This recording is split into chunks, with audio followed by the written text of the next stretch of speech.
자, 안녕하세요. 반갑습니다.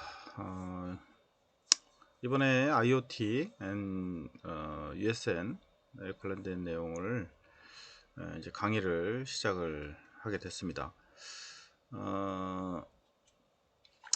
설문지 한 것처럼 우선 동영상으로 영상으로 해서 녹화를 해서 유튜브에다가 올려서 이제 하는 걸로 수업 진행을 하도록 그렇게 하겠습니다. 그래서 우선 강의 내용은 여러 가지 섞으면서 이렇게 진행할 거고요. 현재 앞전에 우리가 소개했던 그 책 플러스 그 다음에 제가 또 책을 이제 정리를 해 놓은 게 있어요. 그래서 예전에 발간했던 책인데 그 책을 두 개를 이제 겸하면서 이렇게 진행을 하도록 그렇게 하겠습니다. 그래서 우리 이제 IoT라고 하는 용어가 이제 최근 트렌드에서 많이 사용을 하고 있죠. 그래서 IoT 이렇게 이제 IoT는 이제 인터넷 오브 띵 해가지고 사물의 인터넷이다. 사물 인터넷. 이제 우리가 이렇게 얘기를 하죠. 그래서 뭐 이 용어들은 사실은 계속 변천사가 좀 있어요.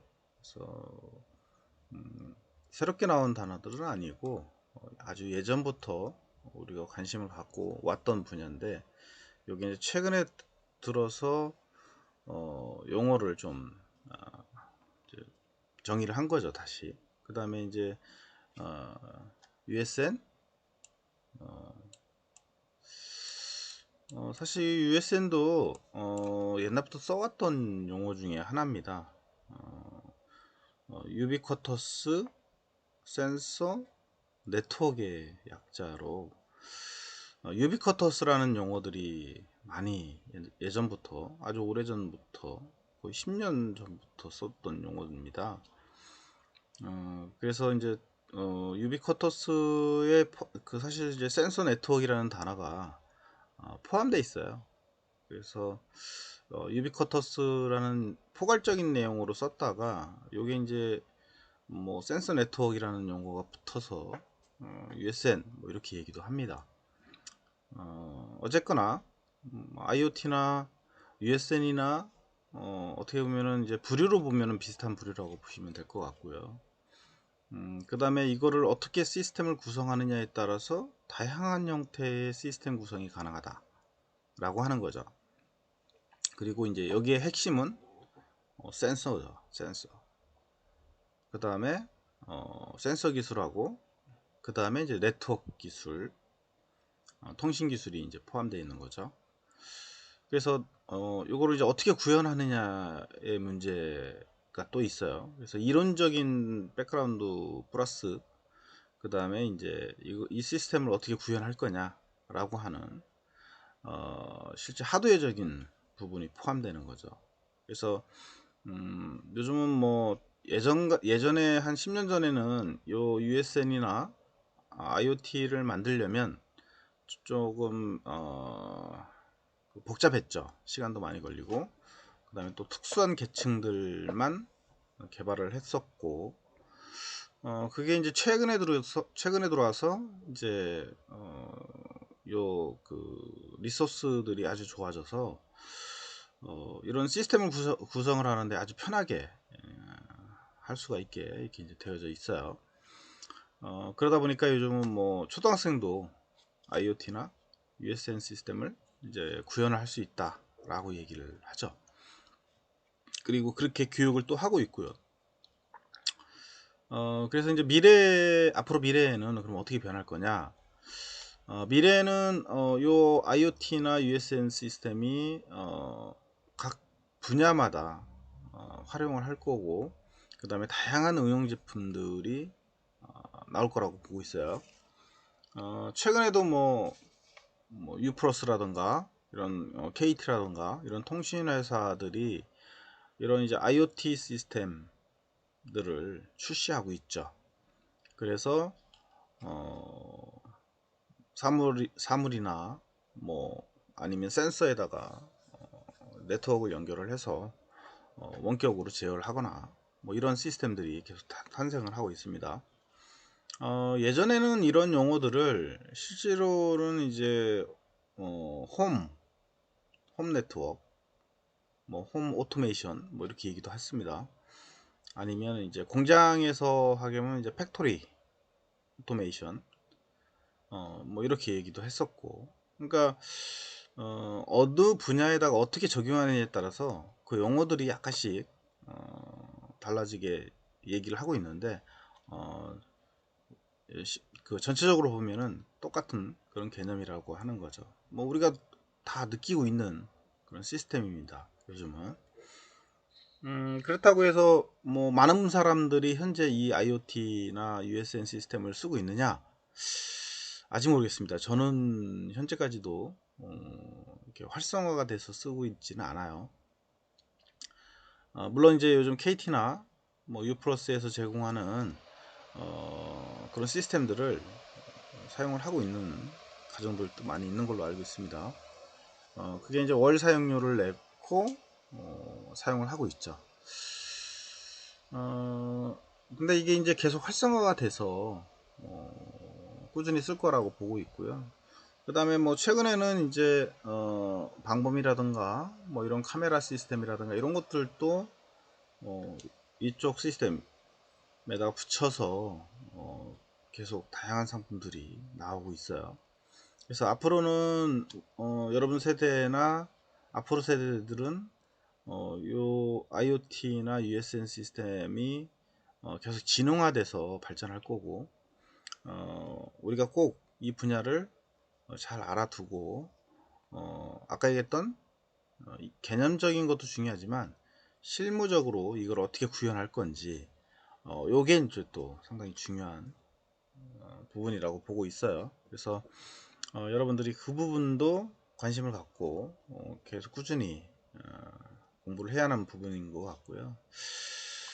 예전에 제가 이제 요 유비쿼터스라고 하는 홈 무선 제어 시스템 구성을 책으로 이제 내서 했던 게 있었어요.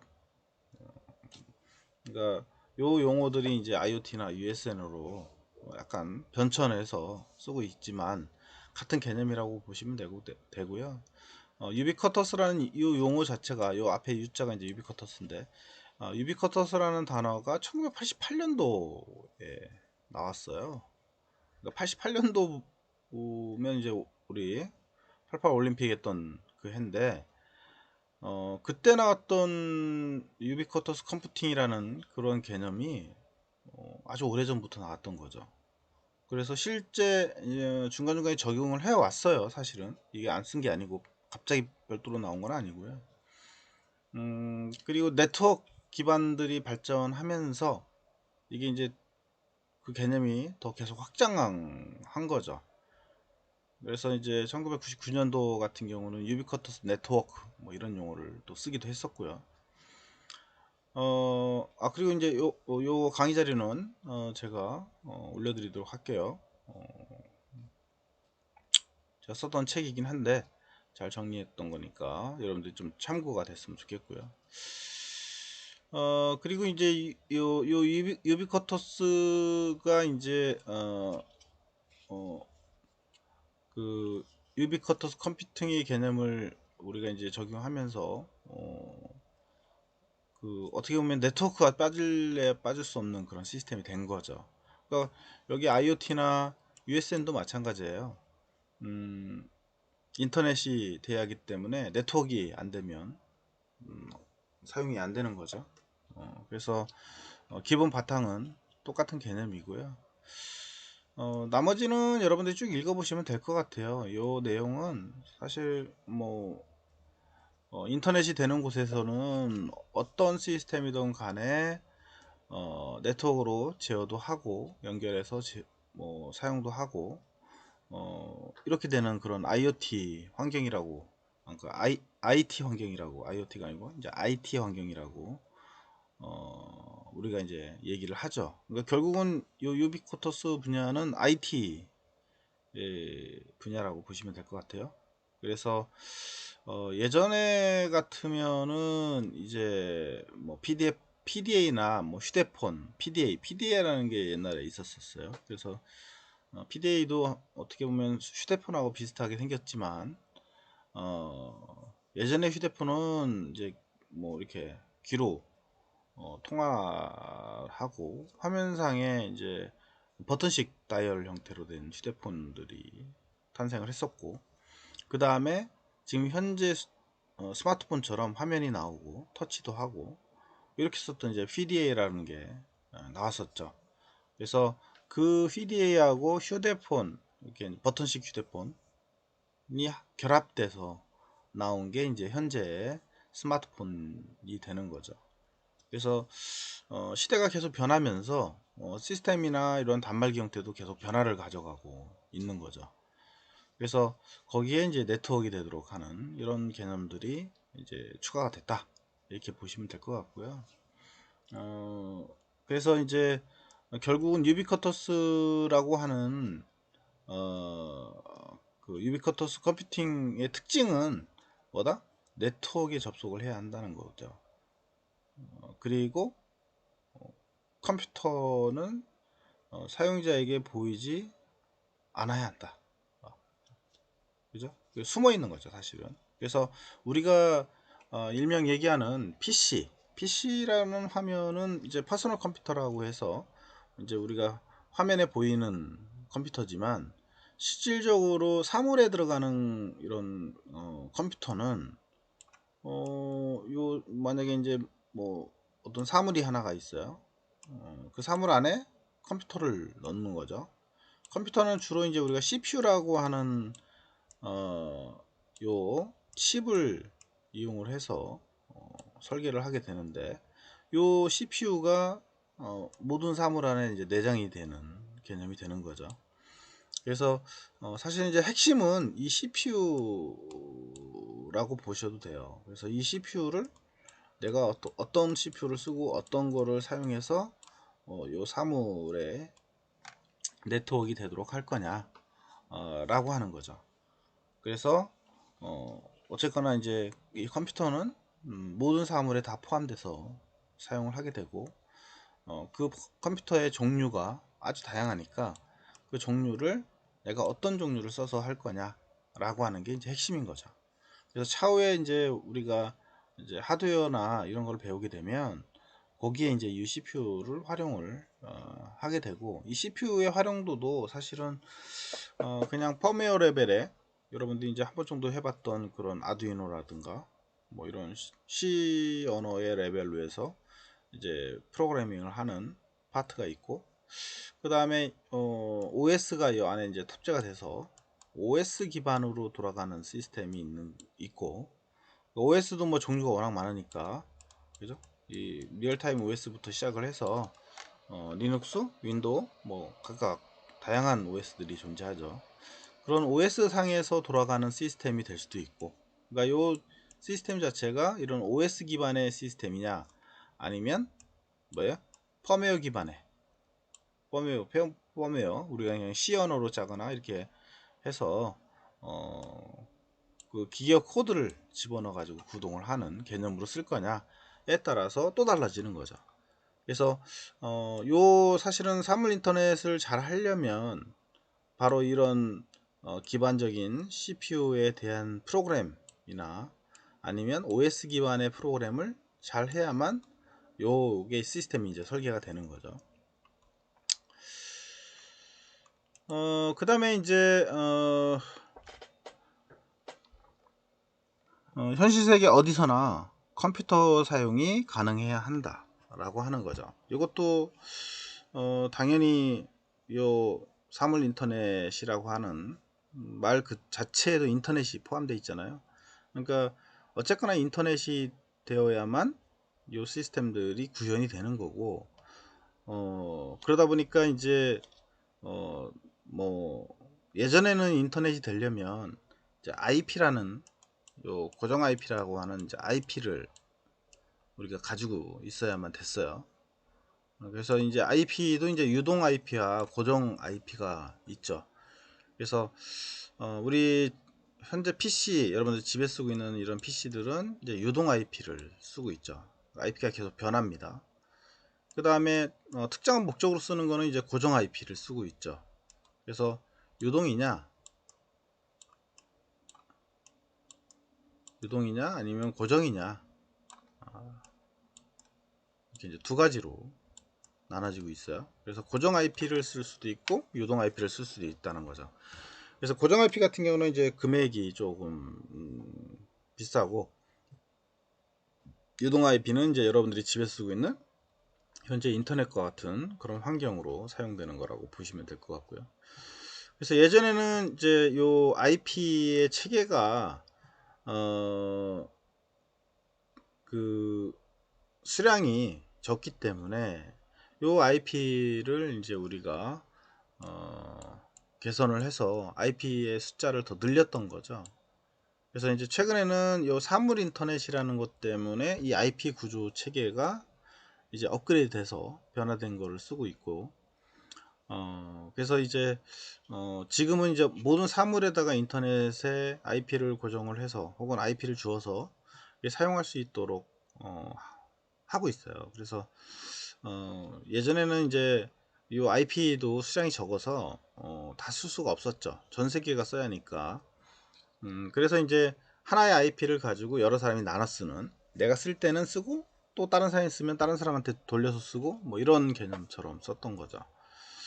그래서 지금도 뭐 이게 두 가지 방식 다 써요. 왜냐면 뭐 IP만 가지고도 전 세계 사람들이 다 써야 하는 그런 상황이다 보니까 각 나라마다 IP가 할당이 돼서 활용이 되고 있죠. 그래서 어쨌거나 이제 사물 인터넷이 되면서 이런 IP 체계가 좀 바뀌었어요. 그래서 뒤에 다시 또 IP에 대한 얘기들이 좀 나오긴 하지만, 그러면 결국은 아까 제가 얘기했던 것처럼 이러한 그 제어를 하려면 네트워크 기반이 돼야 하고, 그 다음에 프로세서 CPU에서 프로그램을 짜서 C로 하던 아니면 윈도우 상에 아니면 이제 OS 상에서 돌아가는 프로그램이든 간에 어쨌거나 이런 네트워크가 되도록 구현을 해야 하는 거죠. 근데 네트워크가 되게 이제 구현을 하려면 사실은 이제 펌웨어 기반으로 하려면 사실 프로그램 작성해야 할 내용이 너무 많아요. 그래서 좀 어렵죠. 그러다 보니까 이제 윈도우나 이런 OS 기반을 가지고 있는 시스템에 어플리케이션만, 프로그램만 짜서 구동하는 방식을 쓰는 이유가, 이제 OS 기반으로 되어져 있는 경우는 이런 네트워크가 이제 편한 거죠. OS의 이제 자원을 이용하기 때문에 그렇고요. 그래서 이제 이런 부분들이 좀 변화가 있다 보니까 어쨌거나 이제 시스템마다 좀 구성이 좀 다른 형태를 취하고 있기 때문에 우리가 이제 개발을 할 때, 그리고 공부를 할 때 어떤 분야가 있고 어떻게 접근해야 하는지를 꼭 알고 접근을 해야만 되는 상황입니다. 그래서 어쨌거나 유비쿼터스는 어디에서나 컴퓨터 사용이 가능해야 하는 그런 구조가 되는 거죠. 그래서 요 이제 세 가지의 키워드가 유비쿼터스에 실현하기 위한 내용이라고 보시면 될 것 같아요.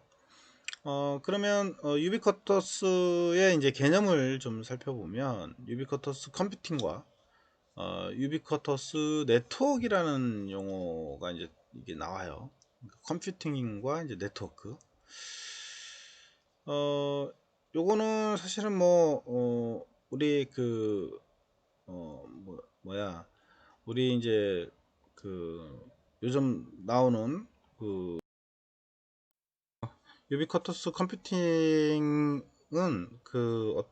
어떻게 보면은 이제 우리가 뭐 손목시계라든가 손목에 차고 있는 장치라든가 혹은 이제 주변에 놓여 있는 각종 컴퓨터 장치들을 이용해서 컴퓨터에서 이제 우리가 액세스하는 기능을 액세스가 가능하도록 하게 하는 이런 기능이라고 보시면 될 것 같고, 그래서 결국은 언제 어디서나 이제 주변에 존재하는 컴퓨터를 가지고 이용한다는 것을 말합니다. 그래서 여기에 이제 네트워크 기반으로 움직이는 유비쿼터스 네트워크는 이제 네트워크로 연결을 해서 다양한 위치나 이런 것들을 연결을 해서 쓴다는 거고요. 그래서 약간 의미는 좀 다른 의미를 가지고 있어요. 어쨌거나 유비쿼터스 컴퓨팅이나 그 다음에 유비쿼터스 네트워크는 약간 비슷한 의미를 가지면서도 약간 다른 그런 특성을 가지고 있어요. 그래서 지금 현재 우리 그 사물 인터넷이라고 하는 것도 이제 유비쿼터스 네트워크하고 약간 유사한 성격을 가지고 있죠. 근데 이제 그게 개념에 따라서는 좀 차이가 있는 것 같아요. 왜냐면 센서의 아주 심플한 형태의 네트워크를 구성하는 경우, 그런 경우들은 또 어떻게 보면 유비쿼터스 컴퓨팅이라고 또 얘기할 수도 있고요. 그 다음에 이제 시스템과 시스템 간에 이제 네트워크를 통해서 연결을 해서 사용하는 그런 개념, 이런 것들은 또 유비쿼터스 네트워크라고도 이렇게 확대돼서 얘기할 수도 있기 때문에 약간 그 대형적인 부분이냐 아니면 소형적인 부분이냐 이런 차이를 좀 갖고 있다고 보셔도 될 것 같습니다. 나머지는 뭐 쭉 읽어보시면 될 것 같고요.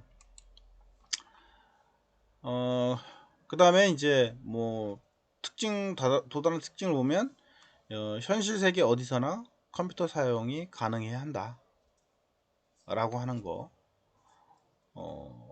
그리고 이쪽 반대쪽 그 네트워크는 이제 뭐 안전된 정보를 송수신하고 전자상거래가 가능한 그런 플랫폼. 그래서 요거는 약간 어떻게 보면 약간 큰 시스템 개념이라고 보면 되고요. 그 다음에 IP에서도 이제 기존에는 IP가 IPv4를 이렇게 이제 썼는데 IPv6로 넘어가면서 현재는 이제 IPv6라고는 이제 IP의 그 자릿수가 더 늘어났죠. 그래서 이제 더 많은 주소를 할당할 수 있도록 하는 개념이 됐고요. 그래서 어떻게 보면은 이제 지금 현재 시스템이 IPv6의 개념을 현재 쓰고 있다라고 보시면 될 것 같아요.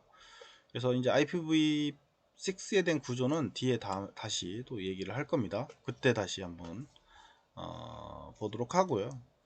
나머지는 뭐 쭉 여러분들이 읽어보시면 될 것 같아요. 그래서 이게 이제 사실은 이제 그 사물 인터넷이나 이런 이제 인터넷에 접속된다라고 하는 거는 그럼 다른 한면으로는 이게 이제 그 잘못 사용이 되면 다시 해킹을 누군가 하거나 이러면 원격으로 그 시스템을 누군가가 제어를 해서 이렇게 이제 문제가 발생하도록 이렇게 할 수가 있다는 거죠. 이게 참 문제인 거죠, 사실은. 뭐 가끔 이제 TV에서 우리가 봤을 거예요. 실제 우리 IP 카메라 같은 경우들, IP 캠 같은 경우는 IP로 해서 카메라를 우리가 이제 원격으로 볼 수 있는 카메라들인데, 요 IP 캠이 다 거의 중국에서 만들어서 이제 들어온단 말이에요. 그러면은 요 IP의 캠에 IP를 해킹할 수가 있거든요. 그러면 지금 현재 내 컴퓨터, 지금 여러분들이 보고 있는 컴퓨터조차 누군가가, 특히 노트북 같은 경우는 이제 카메라가 붙어 있잖아요. 누군가가 여기에 소프트웨어를 깔아서 해킹을 하면 아주 멀리서 우리 방을 지켜볼 수도 있는 거죠. 그러니까 한면으로는 또 이런 그 문제점이 발생을 합니다. 그래서 이제 보안을 강화시키고 뭐 이렇게 하긴 하지만 뭐 그 뚫려고 하는 사람, 이렇게 이제 그 해킹을 해서 뚫어야겠다고 하는 사람 앞에서는 어떻게 할 수가 없죠. 그래서 이제 최대한 그런 보안적인 보안 시스템이라든가 그 해킹을 못하도록 하는 그런 시스템들이 요즘 각광을 받고 있는 시대가 되고 있죠. 그래서 어쨌거나 이게 이제 장점도 있지만 또 단점도 존재하게 된다는 거를 우리는 좀 알고 있어야 될 거고, 그거에 대한 해결점을 우리는 계속 보완을 해나가야 하는 그런 추세라고 보시면 될 것 같아요. 그 다음에 이제 이런 유비쿼터스의 핵심은 사실은 무선 네트워크 시스템이에요. 그래서 이제 무선 네트워크 시스템을 어떻게 구현을 하느냐, 그리고 어떤 걸 적용하느냐에 따라서 이제 유비쿼터스나 IoT의 구현이 달라지게 되는데, 뭐 요즘 요 그 무선 네트워크 시스템 중에 제일 우리 많이 쓰고 있는 게 이제 블루투스 혹은 이제 지그비의 기반을 얘기를 합니다.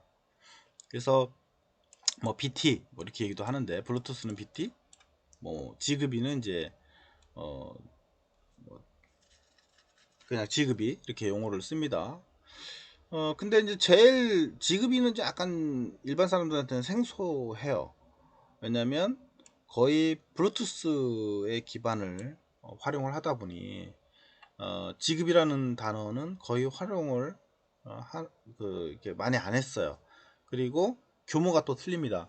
블루투스는 기기와 기기 사이, 디바이스와 디바이스 사이에 연결을 하기 위한 목적이 좀 컸었고요. 그 다음에 지그비 같은 경우는 센서 네트워크, 그러니까 IoT 개념이죠. IoT의 그런 시스템, 그리고 데이터량도 적게 많지 않고 그런 소형 시스템에 적용을 할 때 지그비를 많이 썼거든요. 그러다 보니까 이제 블루투스 같은 경우는 우리가 스마트폰, 예를 들면 스마트폰에 각각 하나씩 다 내장이 돼 있잖아요. 그러니까 기기에 내장돼 있는 거예요. 그 다음에 노트북에 내장돼 있고, 기타 등등 뭐 또 어디에요? 이어폰 속에도 이제 내장이 돼 있고, 헤드셋 뭐 이런 쪽에 이제 실생활에 사용되는 그런 시스템 쪽에서 주로 활용을 했죠.